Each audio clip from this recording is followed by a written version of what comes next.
Chapter 191 Pursuer. You are listening at novelfull.audio. Something is following us.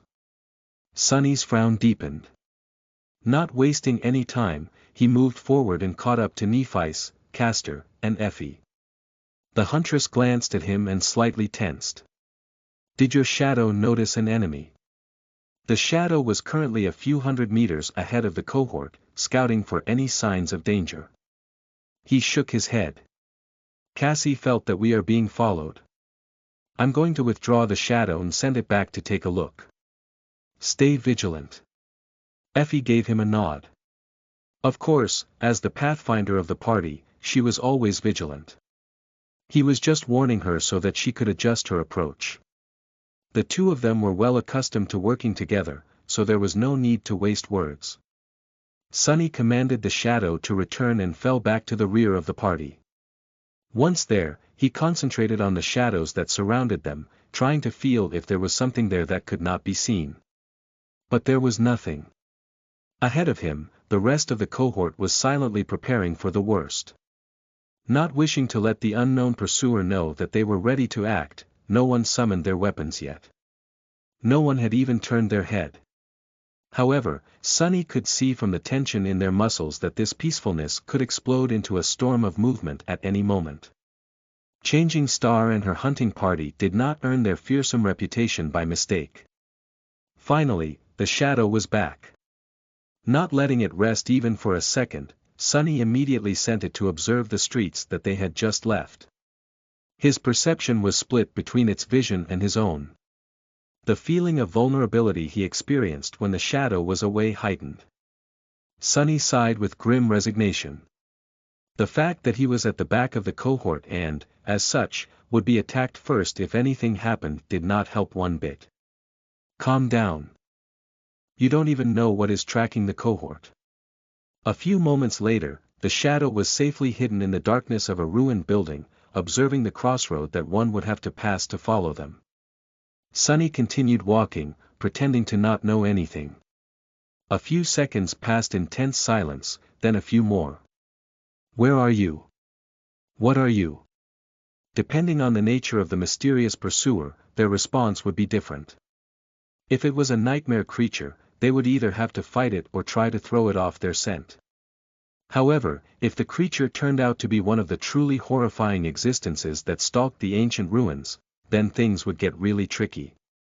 There was also another possibility. And that was that they were not being pursued by a monster, but by humans instead.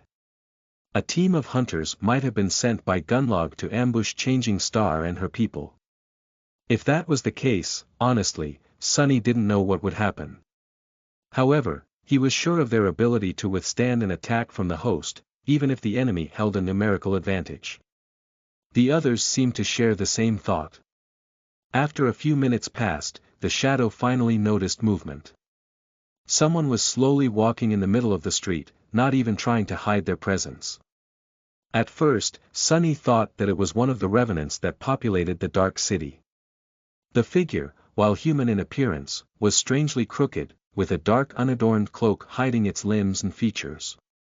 But then, Sonny suddenly felt cold fear grip his heart.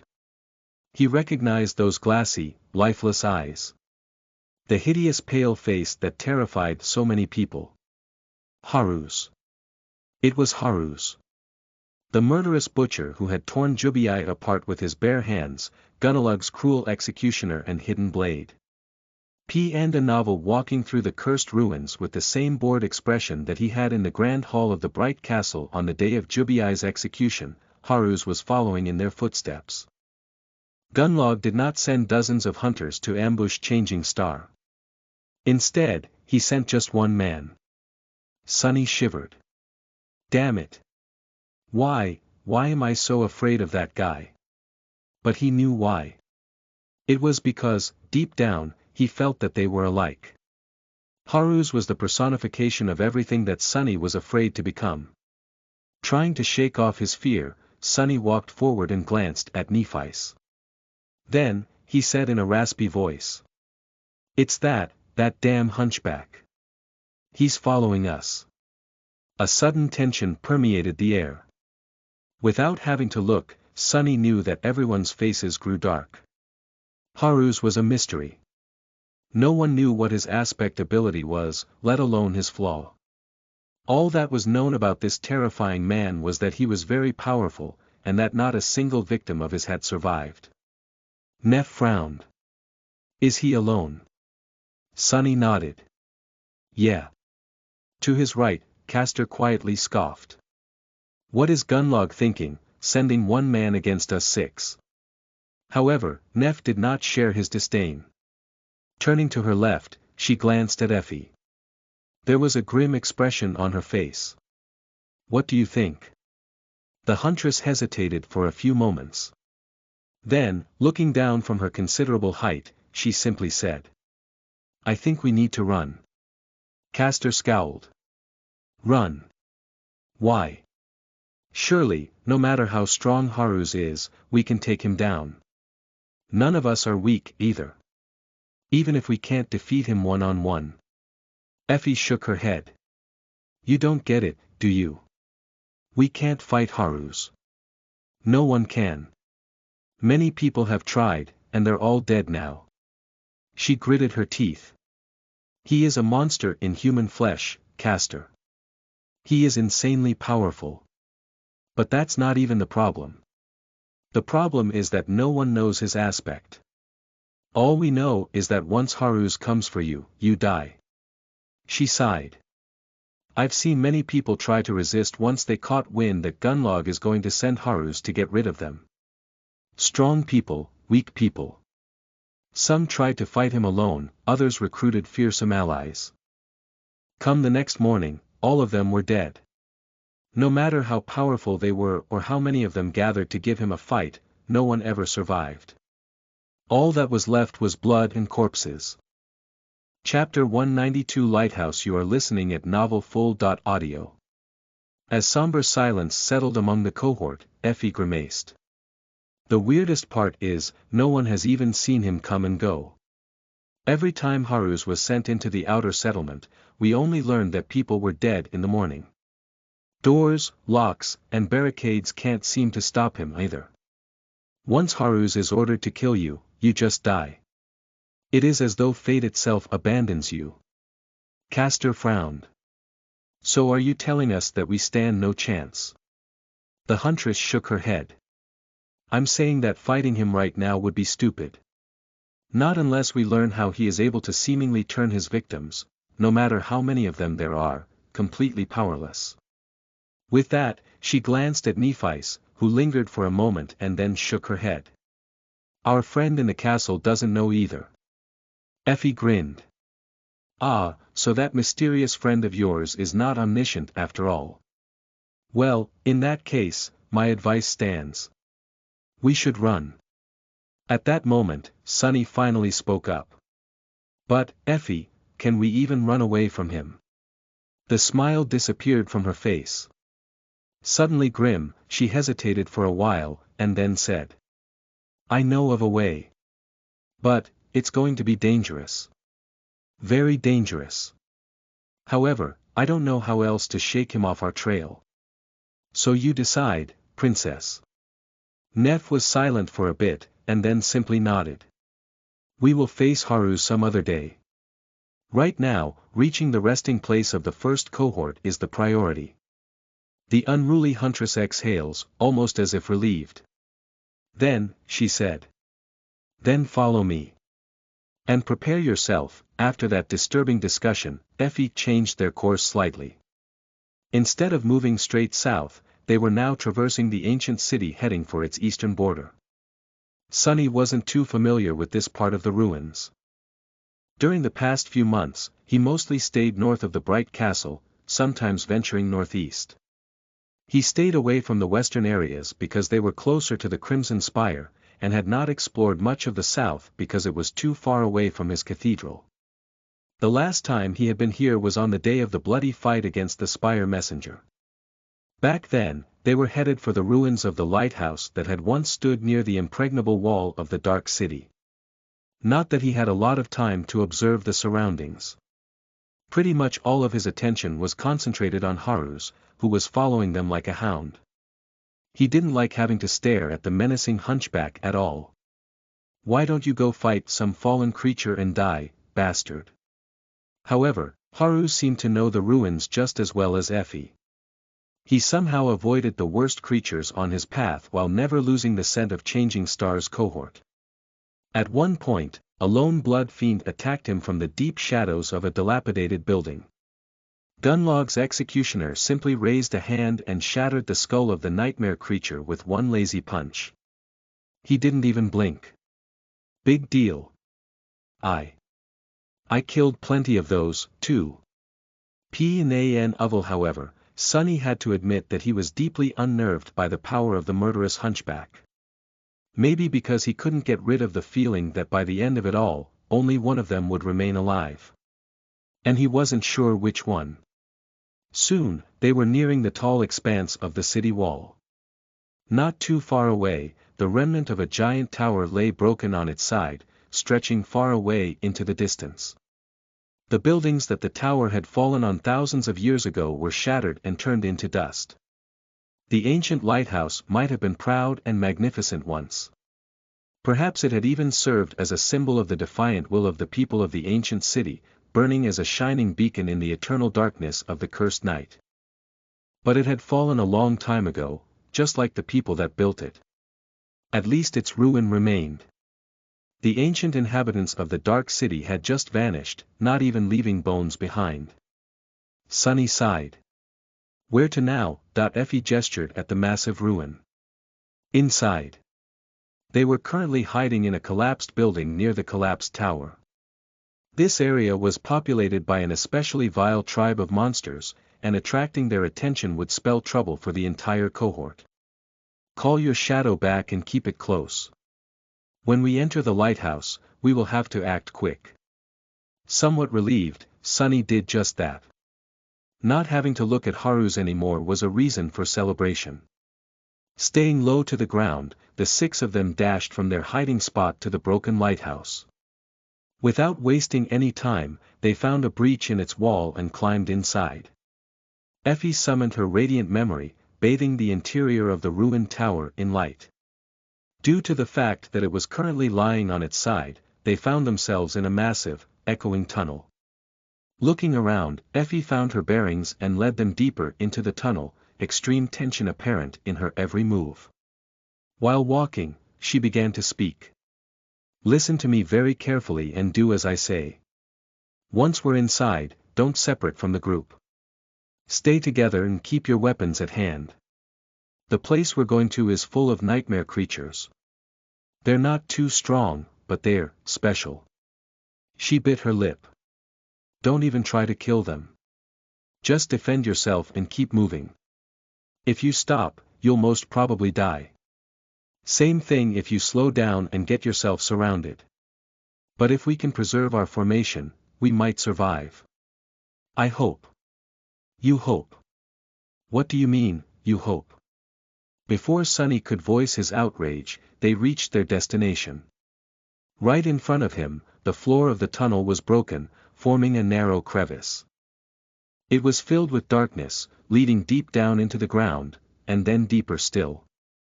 No matter how hard he tried, he couldn't see what was at the bottom. The huntress glanced at him. "What are you waiting for, doofus? Jump." Sunny gulped. "You want me to jump into that?" By his side, Kai sighed and looked down on his freshly cleaned, stylish armor. An expression of pure sadness appeared on his beautiful face. "Oh, well. Here we go again." Chapter 193 The Catacombs. You are listening at NovelFull.audio. Without wasting any time, Nephi silently jumped into the crevice. Just before she did, white flames ignited in her eyes. The darkness swallowed her lithe figure whole, like the maw of some unknown creature. Damn it all. With a resentful expression on his face, Sunny stepped forward. However, before he could approach the crevice, Castor inadvertently blocked his path.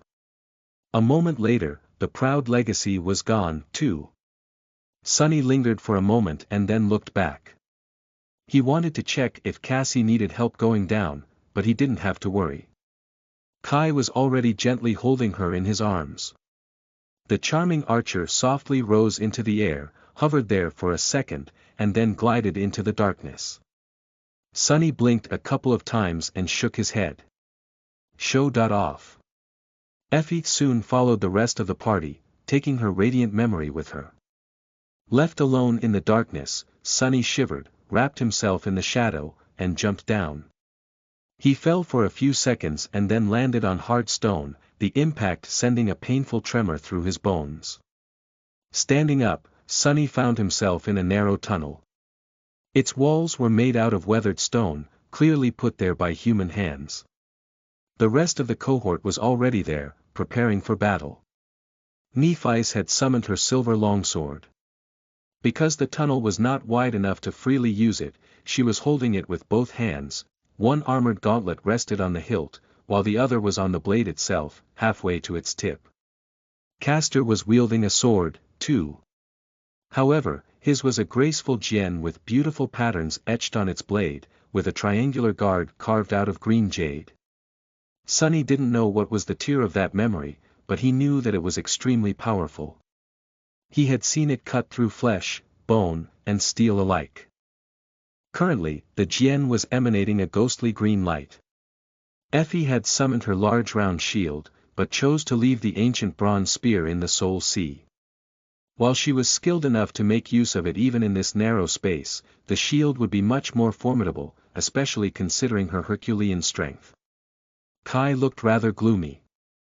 Casting a mournful look over his shoulder, on the fletching of his heavy arrows, he sighed and outstretched his hand. Instead of a bow, an elegant falcata appeared in it. The beautiful curve of its blade glinted, reflecting the light.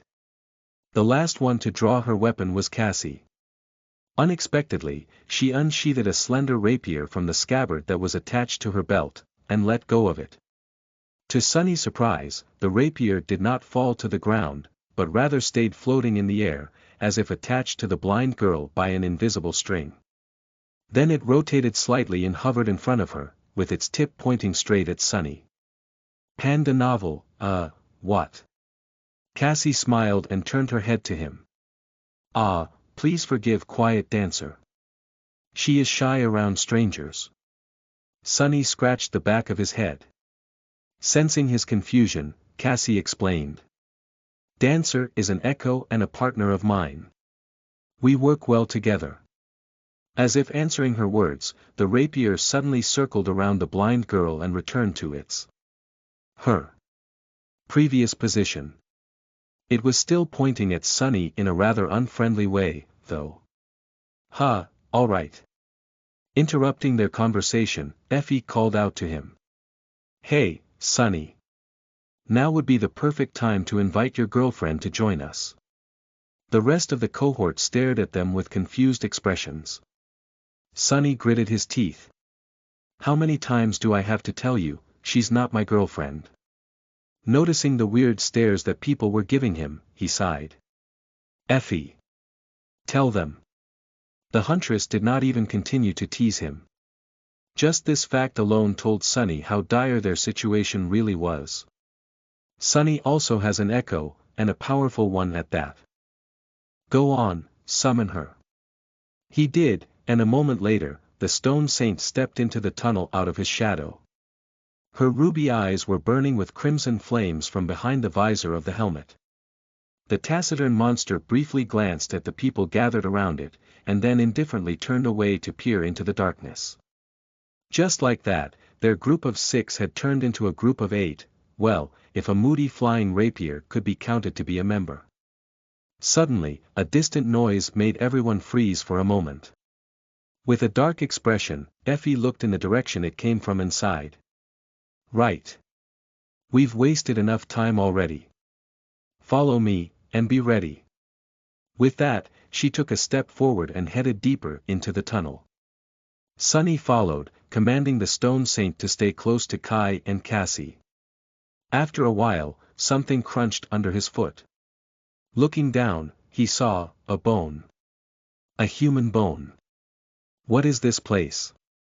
The huntress glanced back, and then answered in a somber tone. The catacombs. He frowned. Since when are there catacombs beneath the dark city? Why have I never heard you mention them? Effie lingered before answering. The catacombs were always here. They span beneath the whole city, it's just that most of the tunnels had collapsed a long time ago. As to why hunters don't like to mention them, it's because very few are crazy enough to explore what little remains of the catacombs, and even fewer return to tell the tale. Then, she added. No matter how powerful Haruz is, a person can only survive here if they know their way around. And only a couple of us, outer settlement hunters, do. So we should be able to lose him. Meanwhile, Sunny noticed more and more bones littering the ground. All of them looked like they had once belonged to humans. I don't like this. Looking up, he asked. Can we get back to that thing you said about how very few people manage to escape from here alive? Why is that? The huntress grimaced. That's because. However, before she was done speaking, something appeared out of the darkness and barred their way. Sunny opened his eyes wide. Right there in front of them, a corpse was standing on the edge between light and darkness, staring at the 6 humans with the black chasms of its empty eye sockets. No, not really a corpse. A skeleton. Defying all laws of logic and physics, a creature made of nothing but human bones suddenly lunged forward, baring its teeth in a hungry grin. Chapter 194 Aching Bones. You're listening at NovelFull.audio. How the hell is this thing even moving? Defying all logic, the skeleton lunged at Effie with a speed that even Sunny himself wasn't capable of. With no muscle tissue connecting the bones together, the strange creature was still able to stand upright, run, and attack with vicious strength. A moment before the undead monster closed the distance between them, Effie screamed. Stay together. Then, she turned her torso and slammed her shield against the lunging monstrosity. With a thunderous crack, the skeleton was thrown back. Its skull and ribcage shattered, showering the tunnel with sharp bone splinters. Like a broken marionette, it fell to the ground in a shapeless pile. Sunny stared at the mess of broken bones within confusion. Wait, that's it. The huntress yelled, tearing him away from these thoughts. Don't stop, move. The cohort rushed forward, following Effie into the depths of the catacombs. When Sunny was approaching the remains of the reanimated skeleton, he noticed something that made a cold chill run down his spine. The bones were still moving, slowly assembling themselves back into the shape that resembled a human. Just as he stepped past the creature, one skeletal hand suddenly thrust in his direction, trying to claw at his leg. If not for Sunny's quick reaction, it might have succeeded in injuring him. With one slash of the midnight shard, he crushed the clawing hand and threw it away. Falling on the stones a few meters back, the hand remained motionless for a moment, and then began crawling back to the quickly recovering skeleton. The monster was being rebuilt by some terrifying, invisible force. Drawn by its unseen pull, the bones were putting themselves back together one after another. Those too damaged to be of use were simply replaced by one of the bones scattered on the floor of the tunnel. Soon, the skeleton would inevitably rise again. A disturbing thought entered Sunny's mind. He finally realized why Effie had told them to keep moving instead of trying to kill the nightmare creatures populating the catacombs. Was it because these creatures were immortal? Or rather, undying? Sunny felt a sickening premonition that he was right. If so, things were going to turn from bad to harrowing pretty fast. It was at that moment that his ears caught a distant rustle coming from the darkness ahead of them. For a moment, he felt fear grip his heart, thinking that the dark sea had somehow found its way into the catacombs. But no, this wasn't the cursed sea. Instead, it was dozens, no, hundreds of skeletal feet scraping against the cold stones of the catacombs. Maybe even thousands of them.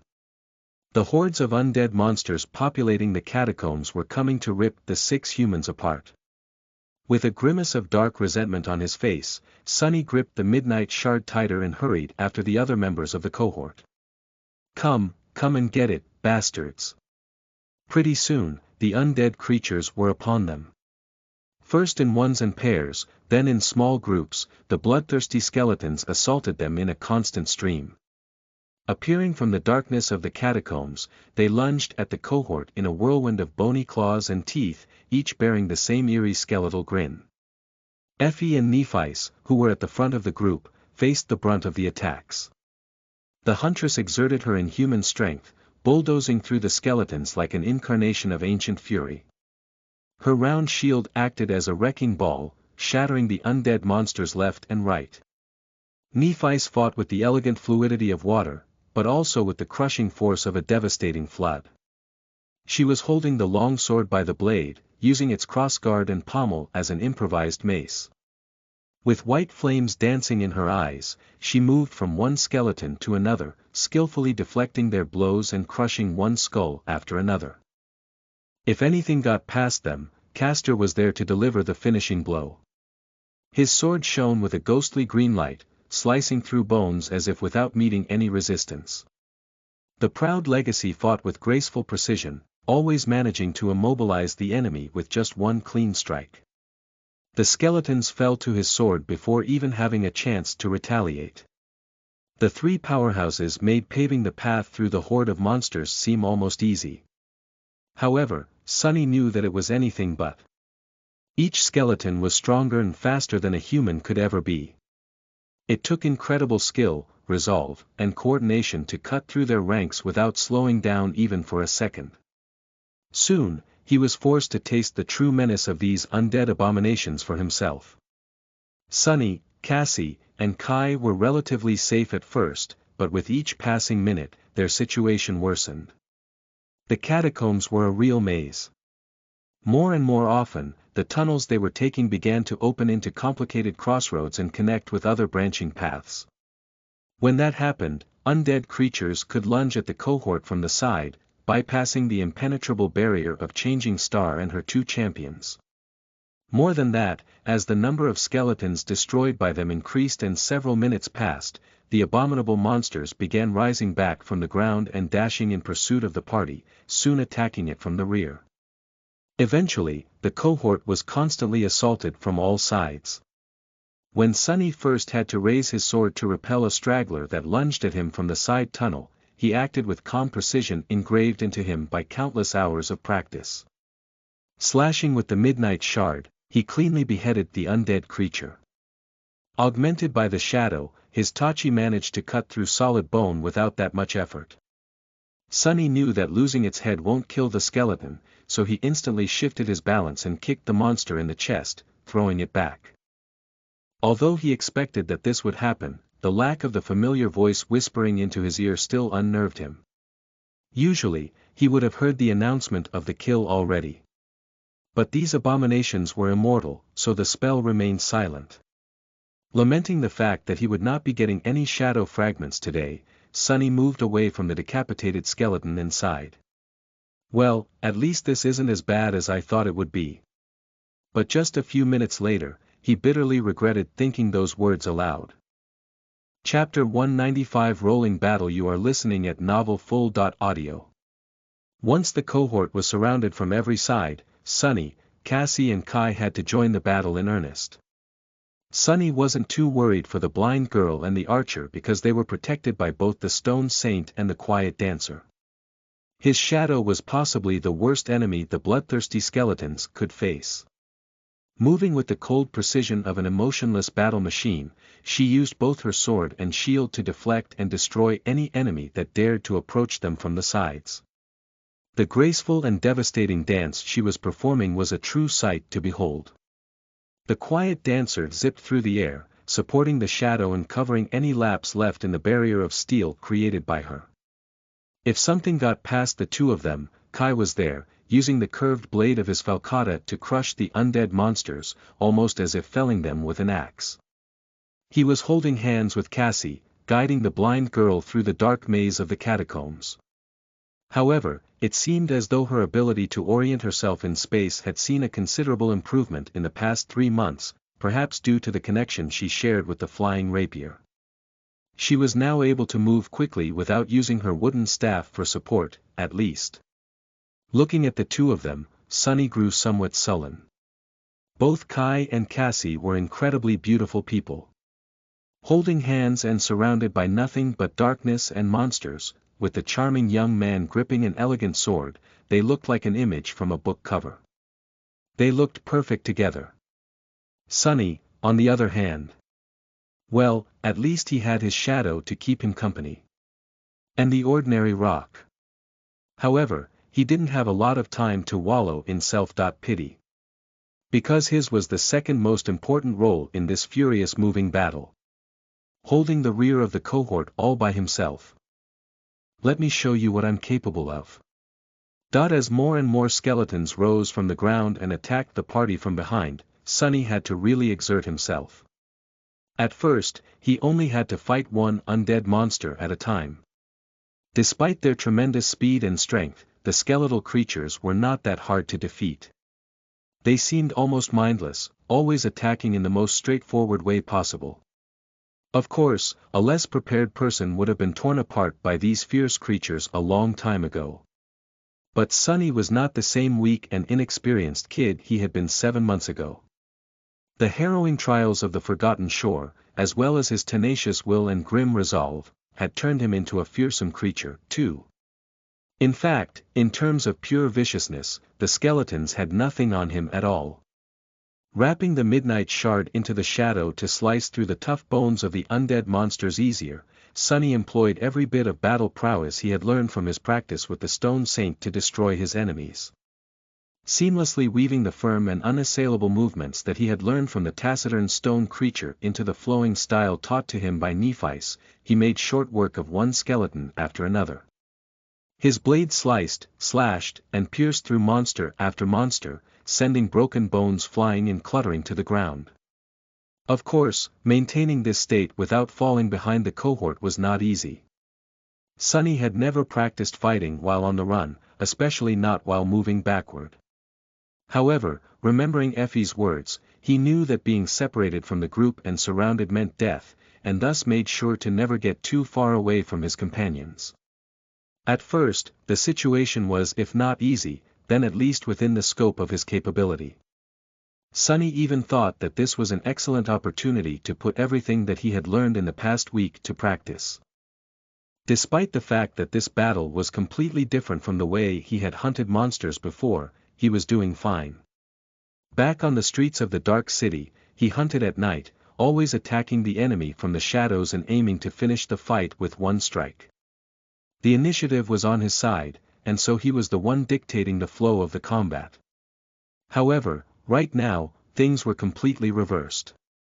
Sunny was the one being attacked, with enemies suddenly appearing from the darkness and instantly lunging at him. Put on the defensive, he had to react to the enemy attacks as opposed to being the one attacking. And yet, he was managing. He had anticipated that a situation like that would inevitably happen and put enough flexibility into his technique to withstand any type of peril. He was indeed putting his lessons to practice, cementing them in his muscles and bones. After all, just like Nephice had said, 1,000 hours of training was not as impactful as one real fight. But then, slowly, things began to change. After he had ruthlessly cut down a handful of undead abominations, suddenly, 2 attacked him at the same time. Sunny cursed and ducked to the side, narrowly avoiding having his head crushed by one of the skeletons. His sword blocked the vicious strike from the other one, and, being pushed back a couple of steps by the force of the impact, he struggled to keep his balance. Not letting the monsters continue their assault unobstructed, Sunny dashed forward and twisted his body. Kicking one creature in the chest, he used it to propel himself toward the other one and put all that weight into a devastating downward slash. The skeleton crumbled into a pile of broken bones, and the edge of the midnight shard scraped against the stones, causing sparks to fly into the air. Knowing that his momentum was too strong to stop now, Sunny instead went with it, rolled over his shoulder, and got back to his feet just in time to meet the attack of the remaining monster face to face. His sword cut a sharp arc, severing both arms of the skeleton. Sunny instantly sidestepped the undead creature and delivered a low horizontal slash, breaking its legs. Making sure that the monster wouldn't be standing up any time soon by piercing its skull with the tip of the midnight shard, he hurried to catch up with the cohort. Briefly glancing at the rest of his companions, he made sure that they were not dead yet and swiftly turned around, ready to face the next monster. Then, his heart skipped a beat. Curses! 3 skeletons were rushing at him, menacing grins frozen on their skinless faces. Chapter 196 Divine Intervention. You are listening at NovelFull.audio. After that, things became hectic. Sunny had to push himself to the limit to fight against multiple opponents while maintaining the pace with the rest of the group. Knowing that slowing down meant death, he slashed, dodged, blocked and moved back without allowing himself even a moment of respite. Slowly but surely, countless wounds began accumulating on his body. But even then, it wasn't enough. So he pushed himself past his limit. After all, this was the exact situation he had been preparing himself for by enduring the ruthless onslaught of the Stone Saint day after day. The inevitability of having to fight against an overwhelming force. Dark, vehement fury ignited in his chest, washing away pain and fear. Come and get me. I'm right here. Who did they think they were trying to kill? Noticing 4 new abominations answer his call, Sunny couldn't help but laugh. Good. Their assault came fast and without mercy, not leaving him any room to breathe. But Sunny welcomed it. Dodging one of the skeletons, he dashed forward and positioned himself behind another one, so that its body blocked the path of the third. He couldn't do anything about the 4th one for the moment, but its attack was accounted for. It was going to hurt like hell, but not to the point of killing him. Bloodweave was going to take care of the rest. The midnight shard cut through the air and severed the undead creature's knee, causing it to clumsily fall to the ground. At the same time, cold fingers tore into Sunny's side. He had already shifted his body to make sure that they were not going to damage any vital organs. With Puppeteer's shroud taking most of the damage, Sunny only ended up receiving 5 deep scratches, which then instantly welled with blood. Ah! Crap! That hurts. But he didn't regret it. The only thing he regretted was the fact that, with the shadow wrapped around the midnight shard, he couldn't observe its movement during this long and arduous fight. Just imagining the kind of insight he could have gleaned from it filled him with avarice. Turning around and reversing his grip on the sword, Sunny commanded the shadow to move onto his body. Almost instantly, he felt a rush of power fill his muscles. In the same fluid movement, Sunny took a step toward the monster that had just wounded him and delivered a crushing blow with the pommel of the tachi. The skeleton's jaw flew away in a rain of broken teeth. Taking another quick step, Sunny circled around the disoriented creature, hooked his hand around its damaged skull, and tore it clean off the spine. Then he pushed the decapitated creature into the 2 remaining ones, briefly slowing down their approach. By the time the undead abominations regained their balance, Sunny was already upon them. The midnight shard flashed 3 times, turning the 3 skeletons into 3 piles of bones. Taking a step back, he narrowly avoided the claws of the last remaining skeleton, the one whose leg he had chopped off at the start of the skirmish. Sunny glanced at the creature that was madly crawling toward him and finished it off with one powerful thrust. Then, he groaned. Ah, crap. I think I overdid it. Sunny was bruised, hurting all over, and covered in blood. What's worse, he was exhausted. This moving battle was too intense and had lasted for too long. Even with his endurance enhanced by the blood weave, he was nearing the point where his performance would start dropping rapidly. Once that happened, he would die. Because the damn undead creatures were not only immortal, but also tireless. Just as this thought appeared in Sunny's mind, a new wave of skeletons lunged at him from the depths of the tunnel. Tiredly raising his sword, he gritted his teeth. Time for Plan B. At some point, the tunnel they were currently in was briefly drowned in a brilliant wave of pure white light. Glancing over his shoulder, Sunny noticed that Nephi's had finally summoned her flames, channeling them into the blade of her sword, just like on the day they had fought against the carapace demon. Faced with the blinding radiance of the incandescent blade, the skeletons almost seemed to melt. Perfect timing. Using the momentary disorientation of his own opponents, Sunny dashed back and commanded the Stone Saint to switch places with him. As they passed each other, he sent the shadow from his own body onto that of the taciturn Stone Knight. L.RG. Almost immediately, the Shadow Saint's eyes blazed with menacing carmine fire. Her skin shone with dark radiance, and wisps of ghostly gray fog appeared from beneath her stone-like armor like dancing flames. The impenetrable darkness of the catacombs suddenly seemed to become even deeper, embracing her like a vast black mantle. Yeah, I have some tricks up my sleeve too. A second later, the shadow crashed into the undead creatures, sending splinters of bones and severed limbs flying through the air. She proceeded to massacre them, moving from one to another in a graceful storm of darkness and destruction. Taking her place near Kai and Cassie, Sunny was finally able to rest for a few seconds. His battered body was screaming with pain, and the gray fabric of the puppeteer's shroud had turned heavy with blood. With two wielders of divine aspects activating their hidden cards almost simultaneously, the cohort got a chance to catch their breaths for a few short moments. However, it was clear that this calm wouldn't last long. Sunny didn't really want to show all his cards yet, but the situation left him little choice. He doubted he could continue this mad dash for much longer. Plus, chances were that the rest of the party, preoccupied as they were with their own share of the undead monsters, would either fail to notice the sudden alteration happening to the Stone Saint or assume that it was just an ability of hers. Using the opportunity, Sunny took a look at the condition of his companions. It was not good. Changing Star's armor was battered and torn, with blood seeping down her right side. Effie's shield looked like it was on the verge of coming apart, while her white chiton was painted red. Castor managed to preserve some semblance of a collected look, however, there was a deep gash under one of his eyes, his face bloodied and grim. Kai was doing not much better. He was pale and visibly exhausted, his auburn hair disheveled and soaked with sweat. Sunny didn't even want to think about his own sorry appearance. Only Cassie, whose tier 6 armor made her less likely to be attacked by an enemy, looked more or less fine. However, her flying rapier had several visible nicks on its slender blade, and looked tired and dispirited overall, as much as a flying weapon could look like anything. In short, one thing was painfully apparent from their state. If things didn't change soon, all of them were going to die.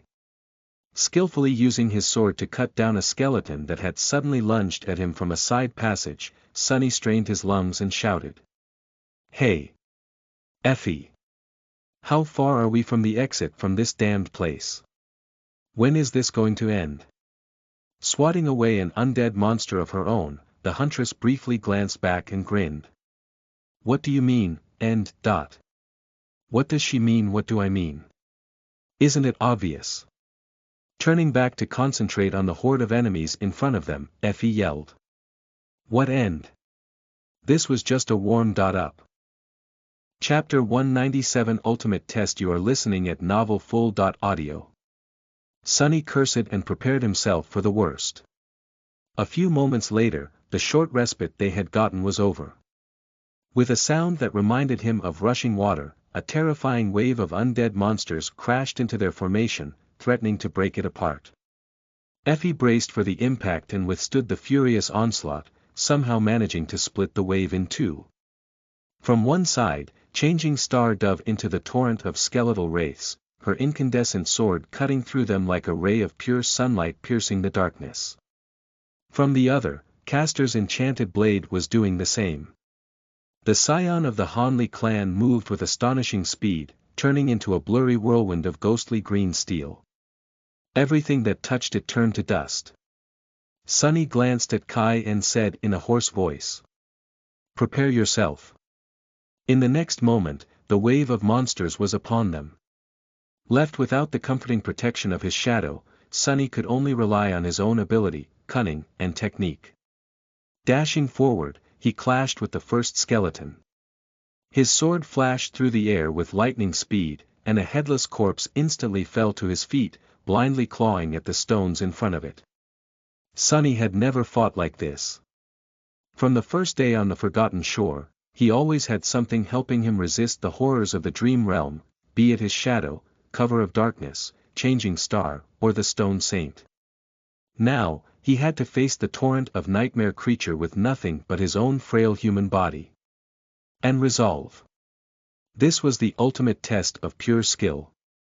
Gritting his teeth, Sunny tried to remember the feeling of clarity he had experienced after the carapace centurion had crushed his ribcage with one strike of its terrifying bone scythe. All unnecessary thoughts were obliterated by his will, leaving only two. Kill your enemy. Prevent the enemy from killing you.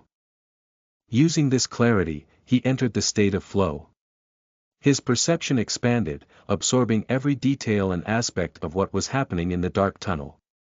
His thinking accelerated, turning the mayhem that surrounded them into a stark and streamlined pattern of cause and effect. Connected to the underlying law of it all, Sunny was able to react to the actions of his enemies faster and predict them better. Sishim.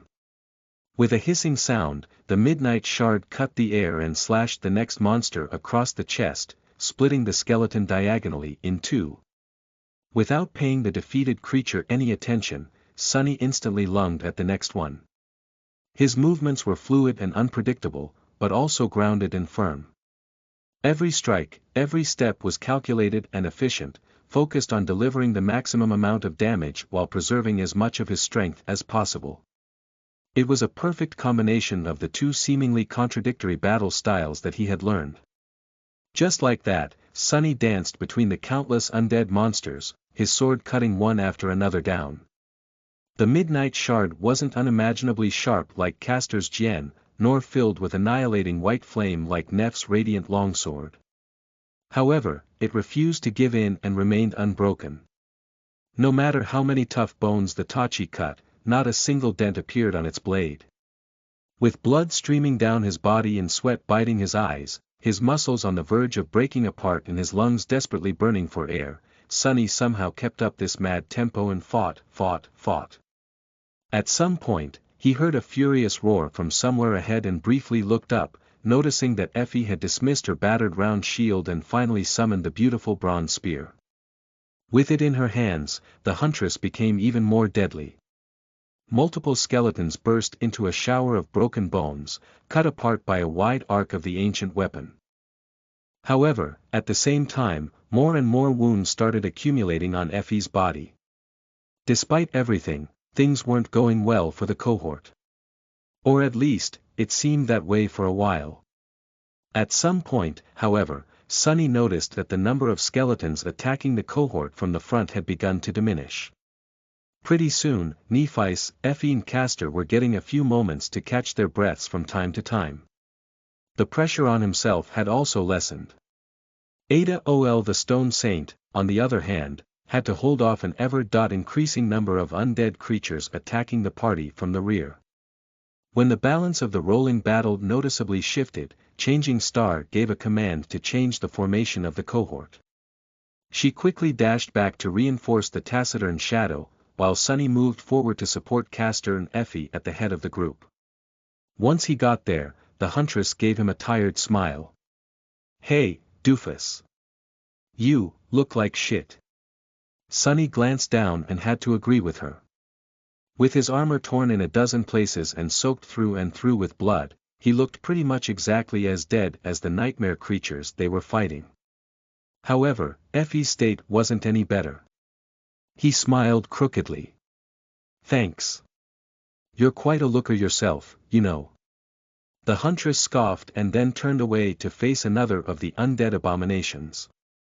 "Hold fast. We're almost there." She told the truth. After several more minutes of furious fighting, the tunnel they were moving through suddenly opened into a large cavern. A few meters in front of them, the floor of the catacombs was broken, collapsing into a vast, seemingly bottomless chasm. That terrifying abyss was filled with darkness that even Sunny's sight couldn't pierce. The chasm was no less than 40 meters across and stretched far into the distance to both left and right, like a dark border separating the world of the living from the world of the dead. A rickety rope bridge was drawn across it, connecting to a similar looking tunnel at the other end of the abyssal chasm. L.C. The rope bridge looked like a derelict of ancient times. It was flimsy, slippery, and rotten through and through.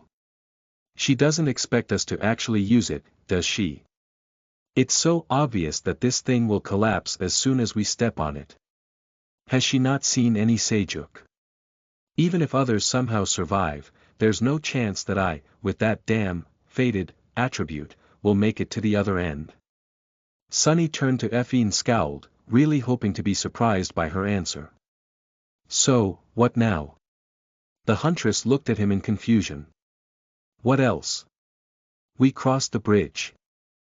Chapter 198 Last Stand. You are listening at novelfull.audio. Sunny sighed. Of course, they had to cross the bridge. Why had he even bothered to ask? Great. At least the damn thing was empty of the skeletons. The path to the other side of the chasm was clear. What is clear is that I'm going to die. While Sunny was consumed by these unhappy ruminations, Effie and Castor quickly threw the few undead creatures remaining in front of them over the edge of the chasm. Finally safe from their constant attacks, most of the cohort took a chance to quickly catch their breaths. Only Nephice and the Stone Saint were still fighting. In fact, the overwhelming pressure of the pursuing horde had grown so heavy that they were barely holding on. Two figures, one shrouded in shadows, the other bathed in pure white light, were slowly buckling under the furious onslaught of the army of the dead. Sunny gritted his teeth. If nothing changed, they were going to be the ones being thrown into the dark abyss very soon. With a grim expression on his face, he glanced at Effie and said, "Go." Leaning on her spear, the huntress weakly shook her head. Someone will have to hold them off long enough for everyone to get to the other side. You should. Sunny interrupted her. I'll be the last one to cross. Don't worry. I have a plan. A crazy plan. But what else was new? Giving him a long look, Effie hesitated for a few seconds, then nodded. All right. Stay alive, Sunny. He quietly chuckled. Ah. I didn't know you cared. She stared at him for a bit, and then calmly said. No, it's just that if you die, pretty soon I'll have to fight your scrawny corpse. So, don't do that. Okay, bet-o-da-dem. With that, Effie beckoned others to follow her and stepped on the rickety bridge. Sunny blinked a couple of times, watched her go, then turned his back to the chasm and sighed. Right. What else did I expect? In any case, there was no way back now. Brandishing the Midnight Shard, he dashed forward and joined Changing Star and the Shadow Saint in their desperate fight. Dispatching a couple of skeletons, Sunny briefly turned to Nephice and said, "Retreat to the bridge. Saint and I will hold them off." Her eyes shone with white flames through the visor of the Starlight Legion armor's helmet. A moment later, he heard a hoarse voice. Are you sure? He dodged the claws of an especially menacing monster, bashed it away with the pommel of the Tachi, and yelled. Yes. But another undead creature fell to the Midnight Shard. That when you get to the other side, you need to destroy the supports of the bridge. Do you understand? Changing Star hesitated, almost missing the timing of her attack. Then, she asked. What about you? Sunny laughed. Don't worry about it. I have a way to get across. Neff didn't answer for a while. Finally, she simply said. All right. Not one to waste words, Changing Star didn't say anything else.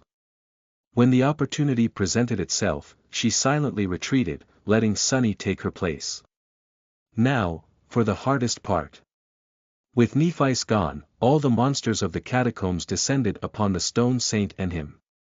Sunny cursed, feeling that the tiniest mistake would spell his doom. The onslaught of the undead horde was beyond anything he had expected. Desperately trying not to drown in the torrent of ferocious abominations, Sunny fought with everything he had left. Damn it all. How the hell was she able to hold this position for so long? Not prone to heroic displays, Sunny used the shadow as a meat shield, stone shield. And hid behind her from time to time, emerging from the cover of the taciturn monster only to deliver a strike or two and disappear again. The two of them worked beautifully together, almost as if sharing one mind. Well, what else did he expect? She was his shadow, after all. And his shadow was currently wrapped around her stone body. The armor of the menacing knight was still mostly intact. However, even it was battered and broken in several places. With a dark expression on his face, Sunny noticed a stream of ruby dust pouring from one of the breaches. The stone saint was wounded. This needs to end fast.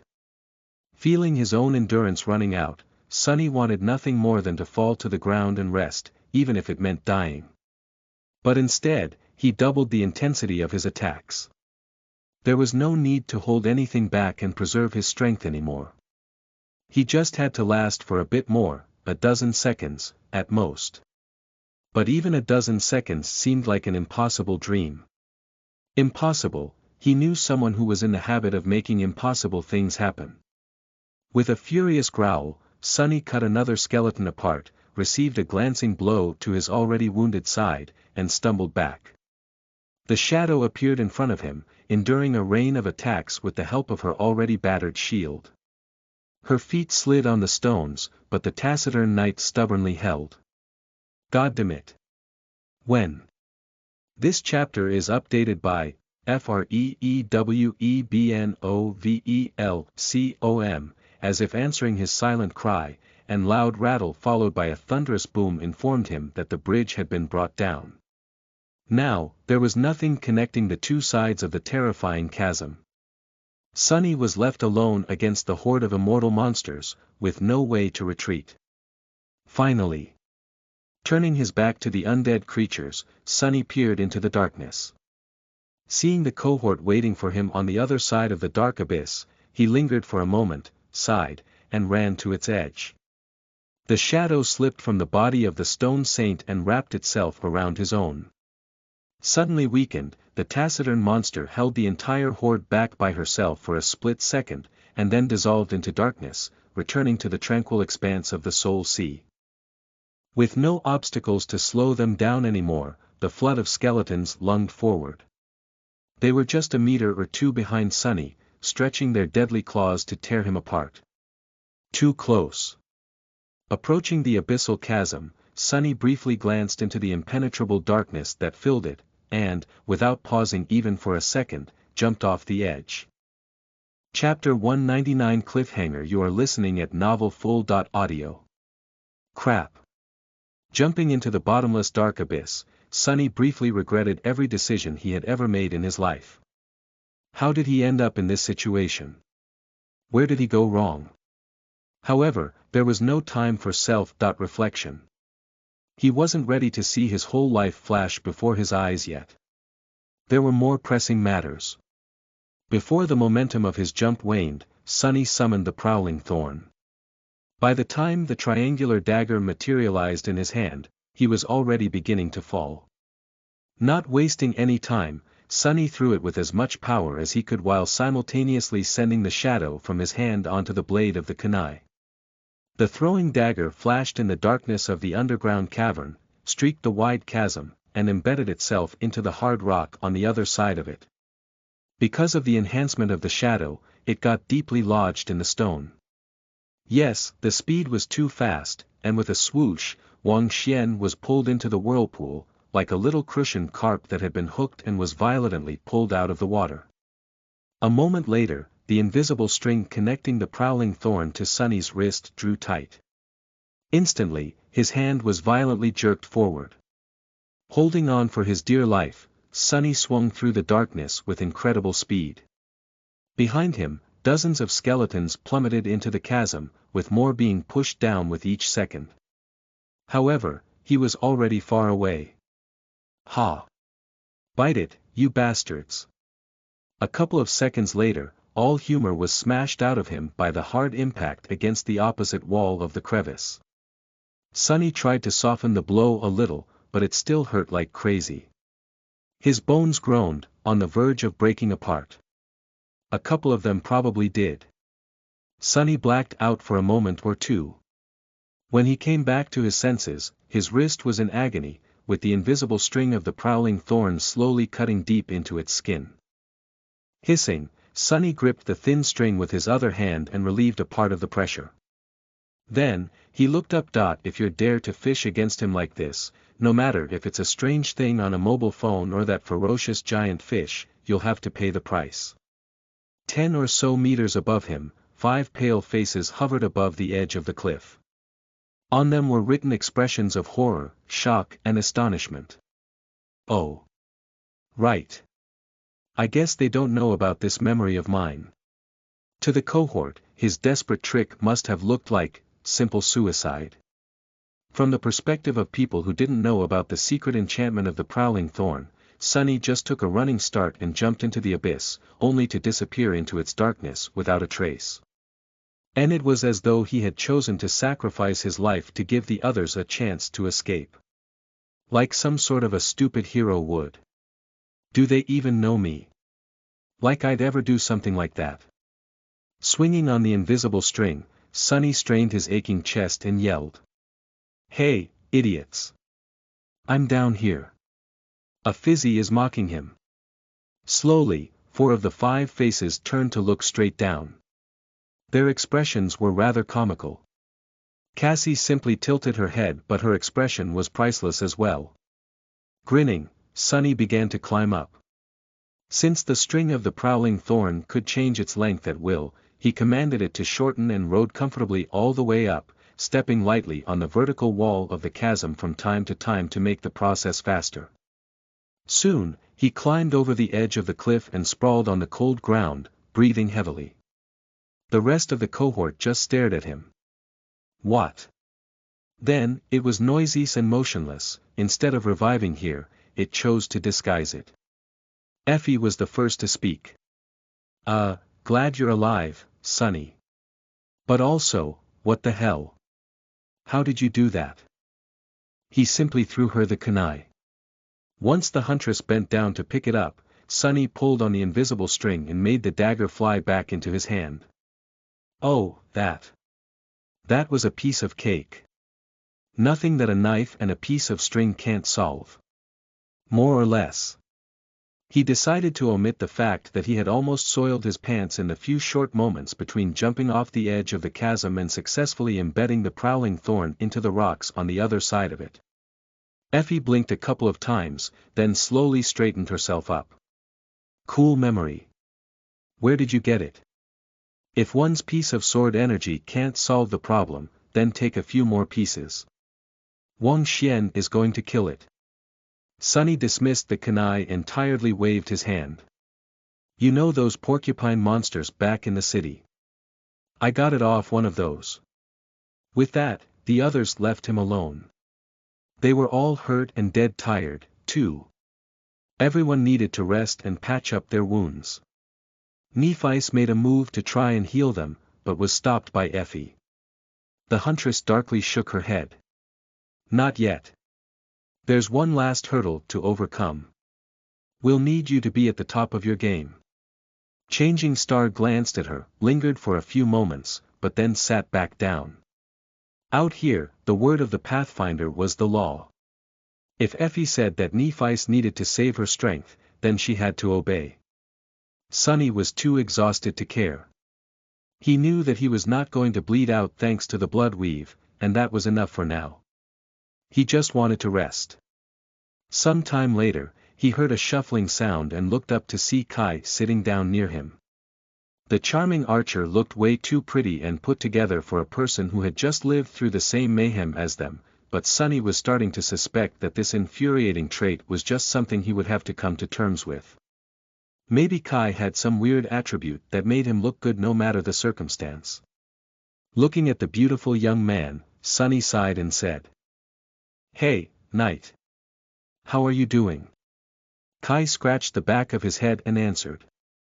Ah. Alright, I guess. That was intense back there, huh? Sonny nodded. Yeah. So, what's up? The charming archer hesitated for a bit. Nothing, really. I just wanted to say 3 things to you. What a strange guy. Oh. Alright, go on. Kai looked at him thoughtfully and said. Well, first of all, I now fully understand what you meant when you said that you are crazy. Because that jump of yours, that was really crazy. Sonny chuckled. I guess so. I'm alive, though, aren't I? The archer gave him a nod and smiled. Another thing I wanted to say is that I also understood how you managed to survive all those months in the ruins. Your swordsmanship. I've never seen anything like it. I think that very few people in the Dark City would survive a clash against you. So, everything makes more sense now. Sonny didn't know how to feel about that praise. On one hand, it was nice to be acknowledged for something he worked so hard on. On the other hand, he still preferred being considered a cowardly weakling. It made killing fools far easier. He shrugged. Thanks, I guess.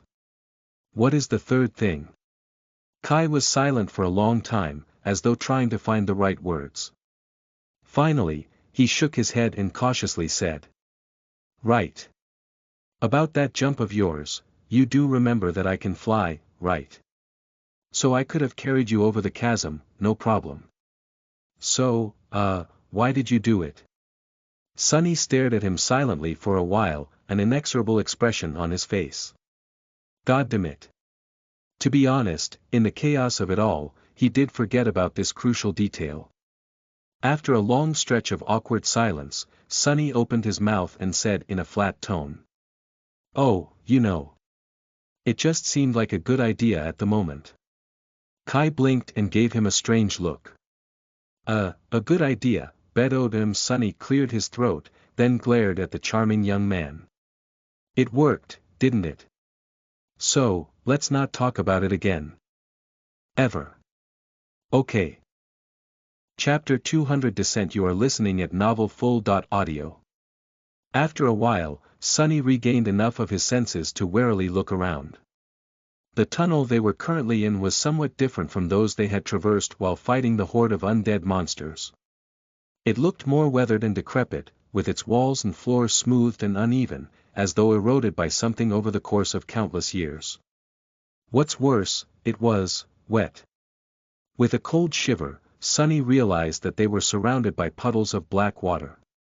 The smell of sea salt permeated the air.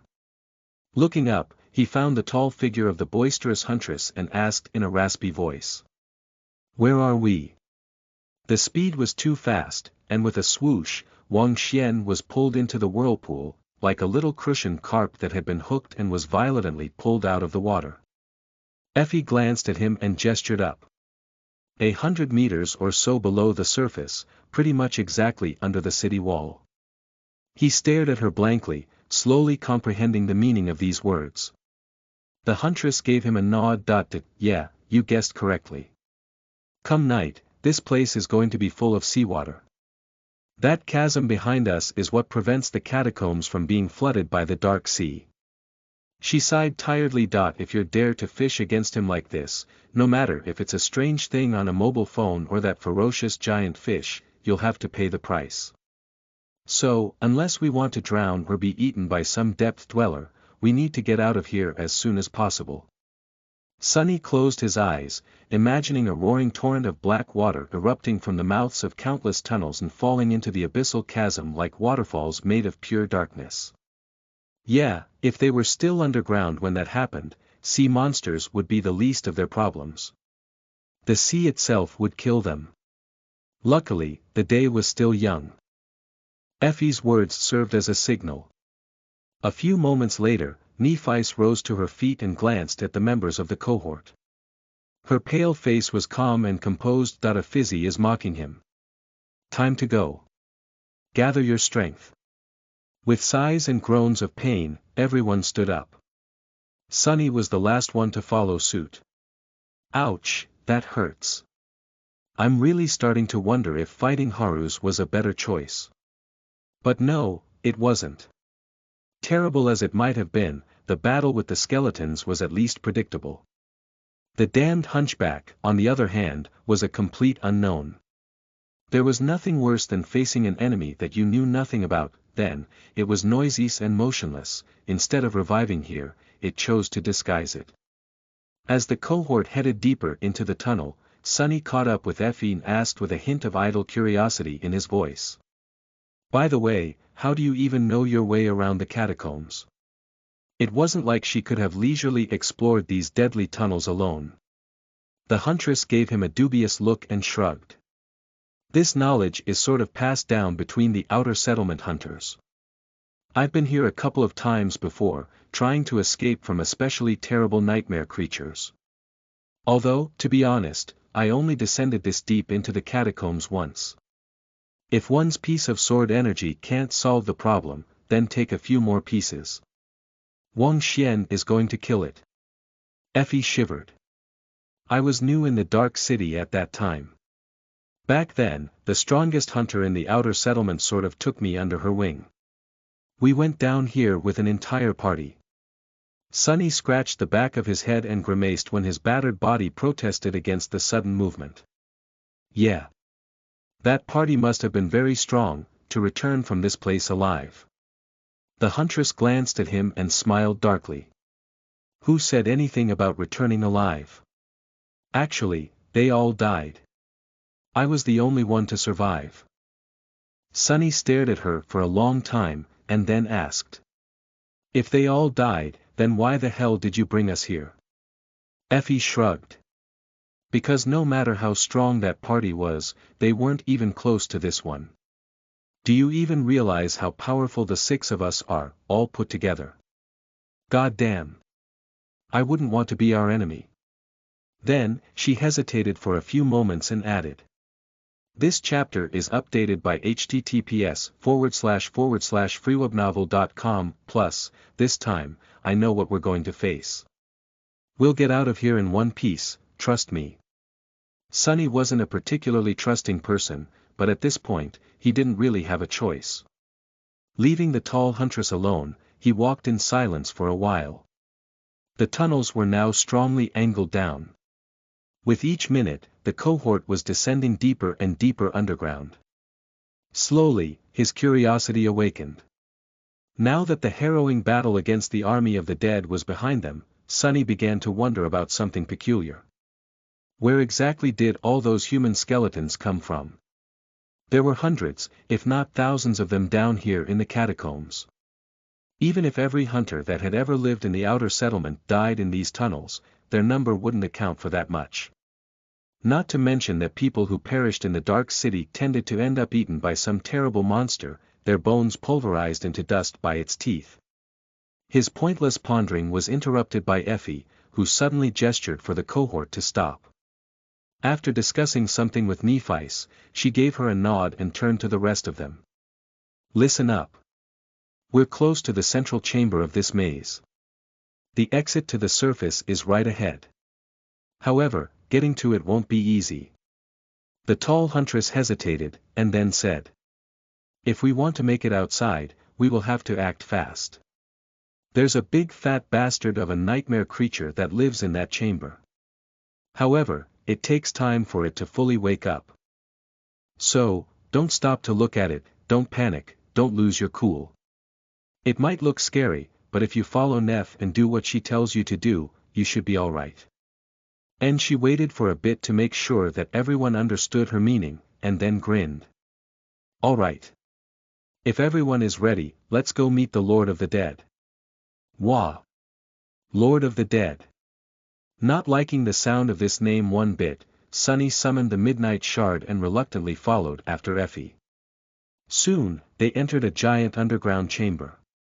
Once Sonny saw what was inside of it, his eyes grew wide.